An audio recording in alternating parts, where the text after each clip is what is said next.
আসসালামু আলাইকুম এভরিওয়ান, সবাই কেমন আছেন? আজকের দিনটা শুরু করছি এক কাপ কফি দিয়ে।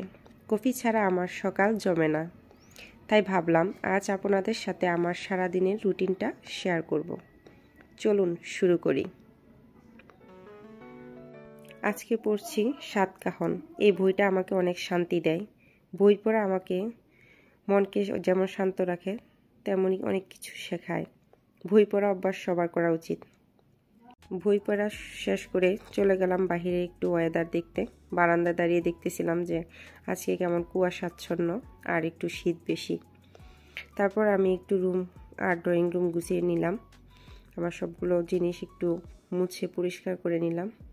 পরিষ্কার করে আমি দেখলাম যে আজকে কি রান্না করা যায়, এরকম চিন্তা করতেছিলাম। চিন্তা করতে করতে একটা সময় ভাবলাম যে আজকে স্পেশাল কিছু তৈরি করি, বাসার সবাই যেন খুশি হয়। আর আমারও খুব পছন্দের একটা জিনিস, যেই বাবা সেই কাজ। হাজব্যান্ড বাজার করে নিয়ে আসছে একটা হাঁস আর দেশি মুরগি আর কক মুরগি। তো এই বাজারগুলান দেখতেছিলাম আর খুলতেছিলাম। তারপর প্ল্যান করতেছি যে হাঁস রান্না করব আজকে, তাও একটু স্পেশালভাবে। তা হাঁসটা ভালোভাবে পরিষ্কার করে নিতে হবে, অবশ্য ড্রেসিং করে নিয়ে আসছিল। এই যে দেখেন, হাঁসটা এইভাবে পরিষ্কার করে একটু পুড়ে নিচ্ছিলাম যাতে লোমগুলো পুড়ে যায়, তাহলে ভালোভাবে এগুলা উঠানো যাবে। আসলে হাঁস রান্না খেতে যেমন মজা, তেমন এটা কষ্ট করে পরিষ্কার করতে হয়। তো এটা আমরা ভালোভাবে এরকম করে পরিষ্কার করে নিলাম। তারপর একটু হলুদ লাগিয়ে ভালোভাবে এই হাঁসটাকে এভাবে পরিষ্কার করে নিলাম। আমার যতক্ষণ একটা লোম থাকবে আমি ভালোভাবে পরিষ্কার করি, না হলে আমার কাছে একদমই ভালো লাগে না। আপনারা চাইলে এইভাবে বাসায় পরিষ্কার করে নিতে পারেন। আজকে ভাবলাম সব কিছু বাটা মশলা দিয়ে রান্না করব, তাই আদা, রসুন, পেঁয়াজ, মরিচ এগুলো সব কিছু বাটা করে নিলাম। দেখুন, ভালোভাবে এগুলো বেটে নিলে বাটা মশলা রান্নার মজাটাই আলাদা। এভাবে সব কিছু আমি বেটে গুছিয়ে নিয়ে নিলাম। রান্না করার আগে সব কিছু গুছিয়ে নিলে রান্নাটা সহজে করা যায়। আমি কড়াইটা গরম করে তেল দিয়ে দিলাম। এখানে আমি বাটা মশলা এক এক করে দিয়ে দিব। পেঁয়াজ বাটা, আদা বাটা, রসুন বাটা আর মরিচ বাটা।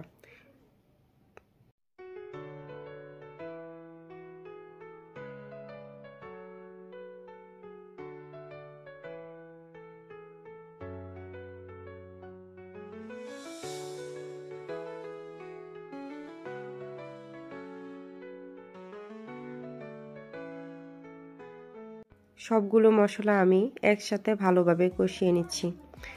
আস্তে আস্তে ভালোভাবে মশলা কষিয়ে নিলে সুন্দর হয় এবং মশলার একটা সুন্দর স্মেল বের হয়।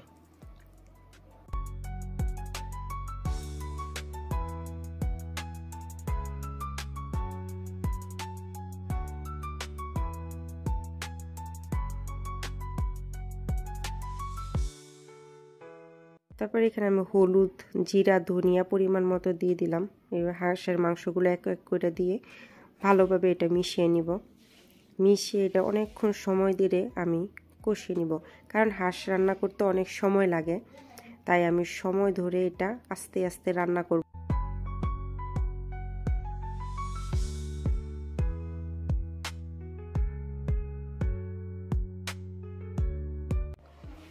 মাংস কষানো হয়ে গেছে আর আমি পাশেই নিয়ে নিচ্ছিলাম গরম পানি। এখানে আমি গরম পানিটা দিয়ে দিব, তাহলে মাংসটা দ্রুত সিদ্ধ হয়ে যাবে। এই যে গরম পানি দিয়ে দিলাম। আর এই থেকে আমি ছিটা রুটির জন্য ডো বানিয়ে নিব। ছিটা রুটি বানানো আমার খুব পছন্দের। এর মতো সোজা কিন্তু মজার আর কিচ্ছু হয় না। তবে ছিটা রুটি বানানোর জন্য ব্যাটারটা ঠিক মতো বানাতে হবে। বেশি পাতলা বা ঘন হলে কিন্তু ঠিক মতো হবে না, তাই মিডিয়াম রাখতে হবে। দেখুন আমি কি সুন্দর করে ব্যাটারটা তৈরি করে নিলাম। এখন এক এক করে এভাবে আমি ছিটা রুটিগুলো বানিয়ে নিব। বেশি সময় লাগে না, 2 মিনিটে একটা ছিটা রুটি হয়ে যায়। দেখুন আমার ছিটা রুটিটা কতটা সুন্দর হয়েছে। এরকম করে আমি সবগুলা ছিটা রুটি বানিয়ে নিলাম। এটা আমার খুবই একটা পছন্দের খাবার। আজকের মতো এখানেই শেষ করছি। আপনাদের সবার দিন ভালো কাটুক। যদি আমার ভিডিও ভালো লেগে থাকে তাহলে অবশ্যই লাইক, কমেন্ট আর সাবস্ক্রাইব করবেন। আবার দেখা হবে নতুন কোনো দিনের গল্প নিয়ে। ততক্ষণ পর্যন্ত ভালো থাকুন, সুস্থ থাকুন। আল্লাহ হাফেজ।